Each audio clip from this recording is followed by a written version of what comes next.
everyone, and welcome back to DearDharmaDude. My name is Vivian and I'm with the Venerable Master Hin Ching, and my special guest Sophie. And to continue on from last time, we were talking about how we should continue along our path to becoming, or our Bodhisattva path. And we established that it was essentially in helping others and finding that balance, in the materialistic world, essentially. But my question is kind of, we established helping others. I don't necessarily know what that means. First of all, Bodhisattva is someone that, regardless of the background, you can be a woman, you can be a man, you can be even a ghost or a spirit, as long as you have a great heart. The heart is not only concerned for yourself, but also concerned for others. The heart that can include others, but not to deny others. The heart that can appreciate others, can appreciate, and also at the same time try to the very best to give yourself up in order to help others. And so now we're going to talk about what kind of help is this, how the help can be called help. Right. And we want to take a look at how she does it. So you said earlier that helping people makes you happy, helping others, and it's just a nice feeling to have. Can you give me some examples of ways that you've helped others? I don't know if I've helped others before, or if you can enlighten me. What is it that helps us bring you happiness? Can you give us an incident that you do that? First of all, there are many kinds of help. I think you can talk to somebody who is sick or bad like condition. Yeah, emotional support. The other kind of help, if you give some material things, food or dress, or because in Hungary there are many poor people, so sometimes we make camps for children. You make what? Camps. Camps. We have a house in like the hills. Shelter or? No, it's just for summertime. Oh, okay. Like summer camp, enrichment. Summer camps, okay. Yeah, programs for children. Okay. We have a house. Okay, the program and, for children. They can come for free, and we give. We, my parents and Paul, my husband, and me, we make them programs. We take them for excursions, and we give the food to, and the house to. So you organize a children's summer camp? Yeah, sure. Okay, you take them into the wood. You say excursion. That's what you say. Yeah, exactly. So you bring joy to them. Yeah, sure. Okay, are they appreciating what you do? Of course, they want to come back every year. They want to come back every year. Okay, that sounds like a good thing to talk about. Okay, and so you feel fulfilling when you do that? Of course, it's the best program for me in the year. Just to help the children. Yeah. Okay. Well, that's nice. That's pretty much define the way of what we call service, right?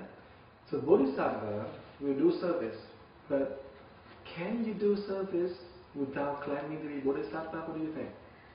I think that's where it gets a little bit gray for me. Okay. I think that obviously, as long as you're helping others, that's a good thing. I don't think that everybody can call themselves a Bodhisattva just because I'm a teacher, I guess.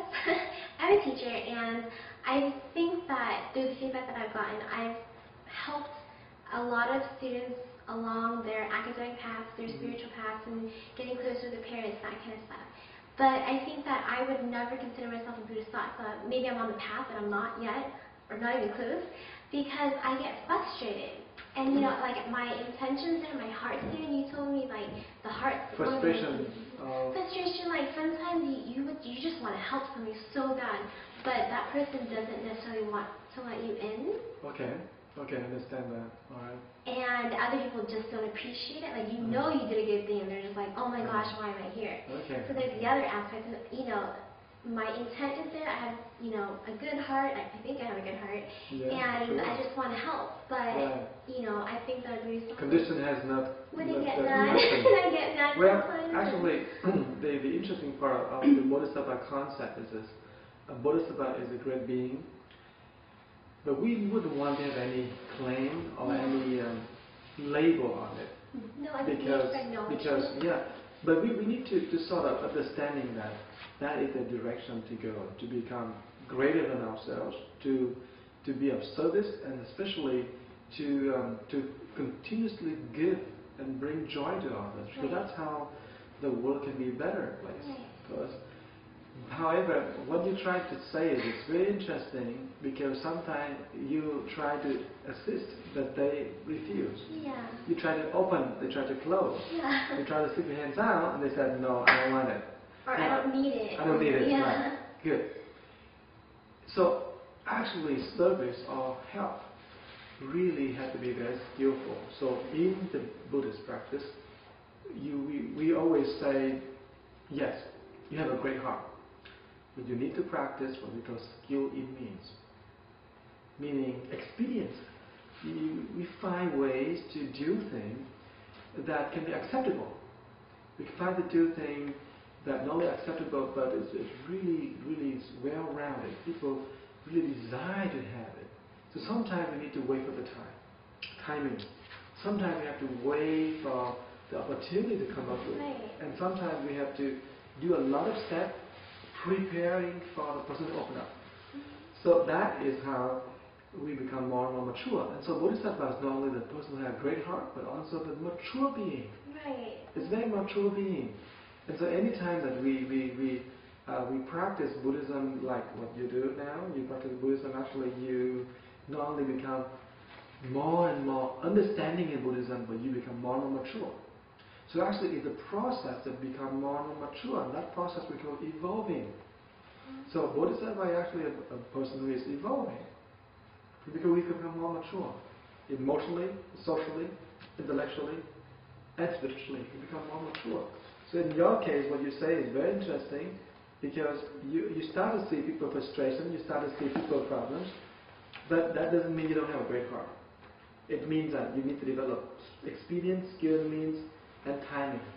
Timing is everything. Sometimes it's just a matter of timing. You say the right word at the right place at the right time, then people open up. But isn't timing beyond your control often? Something that we call 可求不可得, meaning you seek for it, you ask it, but it doesn't come. It just comes in its own turn. Okay. So actually, thank you very much. We have seen something today. Okay. So essentially, this path is again, giving service, commitment to service, and giving yourself to others continually, and not necessarily seeking acknowledgement. It's just doing for the sake of feeling happy. But there's other factors that are in that path. Again, the maturity process, the experience factor, the timing factor is obviously really important. But okay, thank you, Master, and thank you, Sophie, and thank you, viewers. I hope to see you again soon. Bye.